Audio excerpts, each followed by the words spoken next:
সেনাবাহিনী অত্যন্ত ধৈর্য সহকারে সতর্কতার সঙ্গে দায়িত্ব পালন করছে। এই কারফিউতে সেনাবাহিনী কোথাও পরিস্থিতি শান্ত করার জন্য একটা গুলি ছেড়েছে এমন ধরনের কোনো নজির আমাদের কাছে নেই। কাজে এই পরিস্থিতি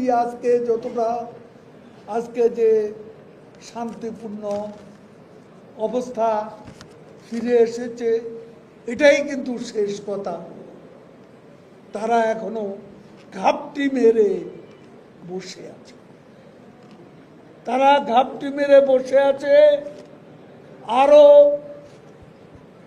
খারাপ পরিস্থিতি সৃষ্টি করতে পারে। তারা আসলে